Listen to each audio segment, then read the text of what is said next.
خامنہئی صاحب کو جس مقام پہ شہید کیا گیا، اچھا آج سے کافی سالوں پہلے ایک ڈیلیگیشن میں میرا آنا ہوا تھا ایران، بہت سال پہلے۔ احمدی نژاد صاحب پریزیڈنٹ تھے ایران کے، ہم ایوان صدر گئے تھے اور ہم دیکھ کے حیران ہو گئے کہ یار یہ، یعنی آپ یقین کریں مجھے یاد ہے ایک کرسی ٹوٹی ہوئی تھی، ایک تو میں نے دیکھی کہ بندہ کا، اور یار کیا سادگی اور کیا کمال ہے۔ اب ایران کا سپریم لیڈر، ایران کا طاقتور ترین آدمی ہے، ٹھیک ہے، اور وہ ایک کمپلیکس میں رہتے تھے، بڑا کمپلیکس ہے، بڑے سے مراد یہ کہ وہیں پہ آفس بھی ہے، وہاں پہ آفس ایریا بھی ہے، ریزیڈنس ایریا بھی ہے، وہ فوڈ سے ملاقاتیں بھی کریں، وہاں سے مطلب وہیں پہ ساری چیز ہوتی ہیں، لیکن اتنا ایک سادہ سا اور بیچ رہائشی یعنی عمارتوں کے درمیان کے ساتھ ہی، اور سالوں سے وہی رہتے تھے۔ یعنی کہ ہمارے یہاں تو ہوتا ہے نا کسی بڑے کا گھر ہو، کوئی فلاں ایوان تو پتہ نہیں اس کے اتنے کلومیٹر دور تک تو انسان نہیں، پرندہ بھی کیسے ہی آئے گا، وہ بیچ وہاں پہ، اور وہیں پر رہ لینی وہاں سے۔ یعنی اس وقت یہ معاملہ ہوا اور سب کو پتا تھا، اندازہ تھا کہ امریکہ یہ کرنے والا ہے، یہ تو بالکل ہی یعنی ایکسپیکٹڈ تھا کہ یہ ہوگا۔ So actually what happened was the most wanted man by America on earth was at the most predictable place, جہاں پر وہ ہوتے تھے وہیں پہ رہے، اور وہیں پہ میزائل گرے، وہیں پہ شہادت پائی، خود نے بھی شہادت پائی، داماد نے بھی شہادت پائی، بہو نے بھی شہادت پائی، بیٹی نے بھی شہادت پائی، 14 مئی کی نواسی نے بھی، 14 ماہ کی نواسی نے بھی شہادت پائی، مجتبیٰ خامنہئی صاحب جو ابھی رہبر بنے ان کی وائف بھی شہید ہوئی، بہن بھی ہوئی شہید۔ تو یہ بھی ایک منظر ہم نے دیکھا، بلکہ اس موقع پہ ہم نے آج ذرا دن کے ہی ایک حصے میں ہم نے حسن بھائی، ہمارے حسن نقوی صاحب جو کورسپونڈنٹ ہیں، ان کی رہائش اتفاق سے اسی علاقے میں جہاں خامنہئی صاحب کی رہائش ہے اس کے قریب ہی ہے، تو وہ جب میزائل گرے تھے وہ انہوں نے سنا اور کچھ منظر دیکھا بھی۔ حسن بھائی آپ ذرا بتائیے، یہ جو واقعہ ہوا جس کے نتیجے میں آج یہ سارا اجتماع یہاں پر ہو رہا ہے، آپ نے کیا سنا اور کیا دیکھا؟ جی دیکھیں، آیت اللہ شہید خامنہئی کی جو شہادت تھی، اس موقع کے وقت میں اپنے گھر کے اندر ہی موجود تھا، اور تقریباً صبح 9:32 کا ٹائم تھا، 10 ماہ مبارک رمضان کہ میں سویا ہوا تھا، اور جو اٹیک ان کے کمپلیکس کے اوپر ہوا، اسی اٹیک کی آواز اور جو لرزش تھی اس کے ساتھ ہی میں اٹھا اور اپنے بیڈ سے نیچے گرا۔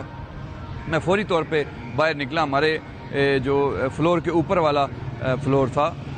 اس کے شیشے بھی ٹوٹ رہے تھے، اور گھر پورا جو ہے وہ بلڈنگ ہماری لرز رہی تھی۔ تو جب میں باہر نکلا تو جو چوک ہمارا بنتا ہے جو کمپلیکس کے بالکل سامنے ہے، جب میں وہاں پہ پہنچا تو ہم دیکھتے ہیں کہ وہاں سے بہت ہی گہرا کالا دھواں جو ہے وہ بلند ہو رہا تھا۔ تو فوری طور پہ میں متوجہ ہو گیا کہ یہاں پہ جو ہے وہ سپریم لیڈر کے آفس کے اوپر ہی اٹیک ہوا ہے، اور ابھی تقریباً 20 سے 25 منٹ ہی گزرے تھے، ہم اس وقت یہ 20-25 منٹ میں وہیں پہ رہا، تو پھر ہماری آنکھوں کے سامنے جو ہے وہ دوسرا اٹیک ہوا۔ تو وہ اٹیک بھی بڑا شدید اٹیک تھا، اور اس اٹیک کی وجہ سے جو سپریم لیڈر کے آفس کے اطراف میں کچھ رہائشی عمارتیں تھیں ان کو بھی اس سے نقصان پہنچا، اور مجھے لگتا ہے غالباً جو رہبر انقلاب کے داماد کا گھر تھا وہ بھی، چونکہ اس سپریم لیڈر کے آفس کے تھوڑے سے فاصلے پہ ہی رہائشی ایک ایریا تھا، تو اس بلڈنگ کو ٹارگٹ کیا گیا تھا۔ اور اسی طرح جو آپ کی بہو اور آپ کے بیٹے ہیں، جو بہو شہید ہوئیں وہ بھی اپنے گھر کے اندر ہی شہید ہوئی تھیں، تو اسی اٹیک شاید دوسرا یا اس کے بعد بھی ایک جو مجموعی طور پہ بتائے جاتے ہیں وہ 3 اٹیک ہوئے اس بلڈنگ کے اوپر۔ تو انہی اٹیک میں سے ان کے گھر کے اوپر بھی جو داماد اور بیٹے کا گھر تھا، چونکہ بیٹے جو موجودہ اس وقت سپریم لیڈر ہیں وہ اس وقت گھر میں نہیں تھے، لیکن ان کی جو زوجہ تھی زہرا حداد عادل، جو ایران کی بڑی معروف شخصیت ڈاکٹر حداد عادل جو پارلیمنٹ کے اسپیکر ہیں، ان کی بیٹی بھی تھی، اور آج ان کا بھی نماز جنازہ اٹیک کے اندر جو ہے وہ شہید ہوئے۔ اچھا، اور حسن میں ایک بات اور بتائیں کہ ایک تو بڑا زبردست آج آپ کل سارا دن بلکہ بہت دنوں سے اس طرح رپورٹنگ کر رہے ہیں، کیا بات ہے۔ میں نے بھی عرض کیا، خامنہئی صاحب کے بہت سارے کلپس تھے جو بہت وائرل ہوئے پاکستان میں، لوگوں نے بہت دیکھے۔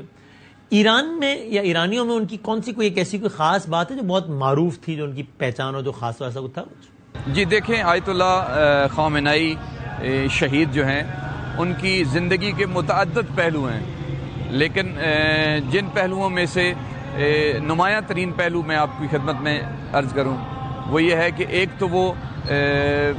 اپنے ملک کی اگر ہم بات کریں یعنی ایران کی، تو اپنے ملک کے اندر جو ہے وہ جوانوں کے اوپر بہت زیادہ اعتماد کرتے تھے، جوانوں کی صلاحیتوں کے اوپر بہت زیادہ اعتماد کرتے تھے، جوانوں کے ساتھ ان کا جو ایک تعلق تھا وہ بڑا دیدنی تھا،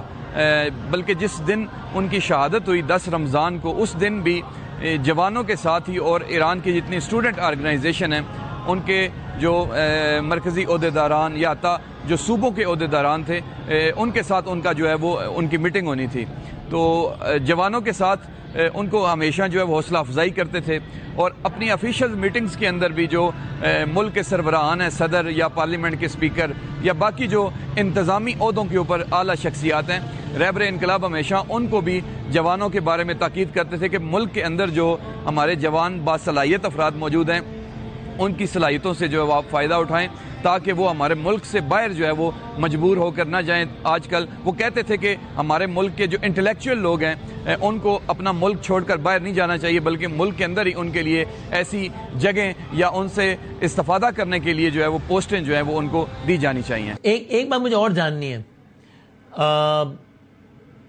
ہم نے دیکھا کہ کل بھی جلسہ گاہ میں یہ بھی عبارات لکھی ہوئی تھیں فارسی میں، جس کا خلاصہ تھا کہ وہ جو مذاکرات کے دوران شہید کر دیے گئے۔